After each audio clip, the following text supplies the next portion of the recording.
সদৌ অসম গৰীয়া মৰীয়া দেশী জাতীয় পৰিষদ নগাঁও জিলাৰ উদ্যোগত শনিবাৰে নগাঁৱৰ লায়ন্স ক্লাবত ভাষা আন্দোলনৰ শ্বহীদ মফিজুদ্দিন আহমদৰ সোঁৱৰণিত এখন স্মৃতিচাৰণ সভা অনুষ্ঠিত হয়। কাৰ্যসূচী অনুসৰি পুৱা পতাকা উত্তোলনৰ পাছত শ্বহীদ তৰ্পণ শ্ৰদ্ধাঞ্জলি অৰ্পণৰ পাছতেই অনুষ্ঠিত হয় স্মৃতিচাৰণ সভা। সভাত নিৰ্দিষ্ট বক্তা হিচাপে উপস্থিত থাকে কামপুৰ মহাবিদ্যালয়ৰ অৱসৰপ্ৰাপ্ত বুৰঞ্জী অধ্যাপক মহিউদ্দিন আহমেদ। মুখ্য অতিথি হিচাপে উপস্থিত থাকে অসম সাহিত্য সভাৰ সভাপতি ডক্টৰ সূৰ্যকান্ত হাজৰিকা। সভাত অসমীয়া ভাষা জননীৰ হকে প্ৰাণ আহুতি দিয়া শ্বহীদ মফিজুদ্দিন আহমেদৰ জীৱন দৰ্শনৰ ওপৰত বহুলভাৱে আলোচনা কৰা হয়। সভাত গৰীয়া মৰীয়া দেশী জাতীয় পৰিষদ বিভিন্ন কৰ্মকৰ্তাৰ লগতে নগাঁৱৰ সমাজ জীৱনৰ লগত জড়িত বহুকেইজন গণ্যমান্য ব্যক্তি উপস্থিত থাকে।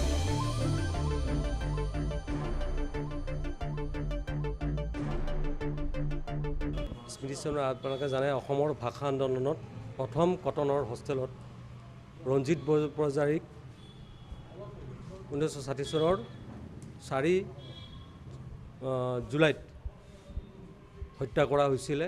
তেতিয়াৰ পৰা ৰঞ্জিত বৰপূজাৰীক আমি ভাষা আন্দোলনৰ প্ৰথম শ্বহীদ বুলি জানো।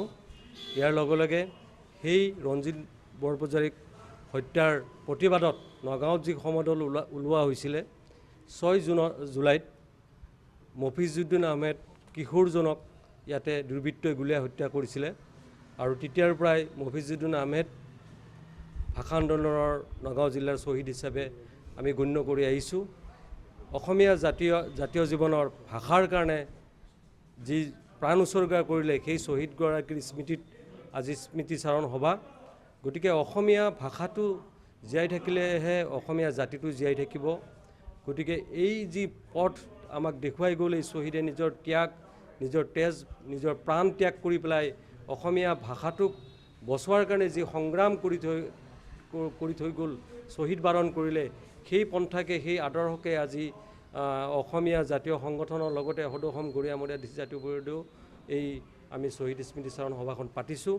গতিকে অনাগত দিনত অসমীয়া ভাষাৰ ক্ষেত্ৰত আহিব লগা সংকটৰ প্ৰতিটো মুহূৰ্তত আমি অসমীয়া জাতীয় সংগঠনৰ লগত সদৌ অসম গৰীয়া মৰীয়া দেশী জাতীয় পৰিষদে সদায় মাত মাতি যাম। এইখিনিয়ে আপোনালোকৰ মিডিয়া যোগে আমি ক'ব বিচাৰোঁ। আজি এটা গুৰুত্বপূৰ্ণ দিন।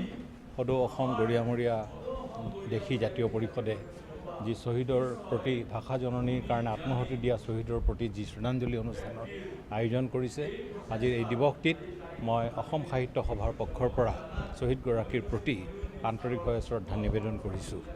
মই ভাবিছোঁ যে অসম সাহিত্য সভাৰ যি প্ৰধান লক্ষ্য অসমীয়া ভাষাক অসমত জীয়াই ৰখাৰ কাৰণে, উন্নতি কৰাৰ কাৰণে অহোৰাহে যি পদক্ষেপ চলি আছে, সেই পৰিপ্ৰেক্ষিতত আমাৰ পূৰ্বজসকলৰ দিনত যিসকলে আত্মাহুতি দি এই ভাষাক ৰক্ষা কৰিলে তেখেতসকলক আমি কেৱল অসম সাহিত্য সভাই নহয় অসমবাসী ৰাইজে শ্ৰদ্ধা জনোৱাটো একান্ত উচিত। বহু কথা আমাৰ পাহৰণিৰ গৰ্ভত নাইকিয়া হৈ যায়, বহু কথা ইতিহাসৰ পাতত বিচাৰি পোৱা নাযায়।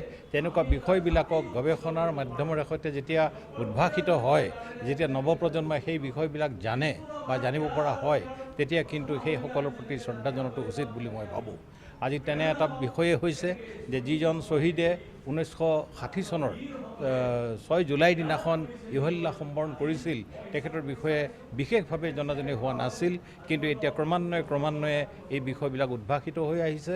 মই ভাবিছোঁ যে নৱপ্ৰজন্মৰ কাৰণে এই সংবাদসমূহ যিমানে প্ৰচাৰ হ'ব সিমানে আমাৰ ভাষাটোৰ জাতিটোৰ কাৰণে এটা মংগলজনক কাম হ'ব।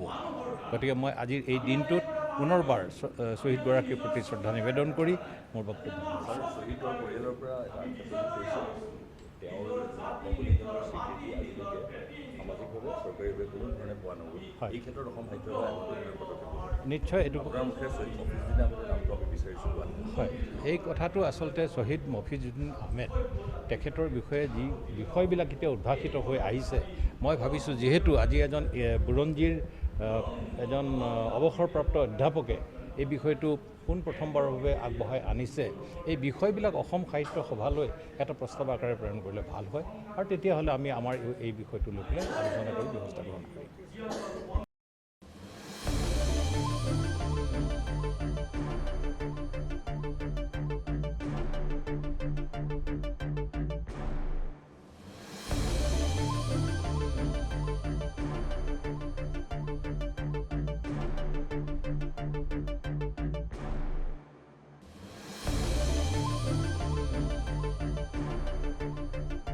নগাঁৱৰ পৰা বিভূতি বৰাৰ ৰিপৰ্ট ডেমক্ৰেটিক আছাম।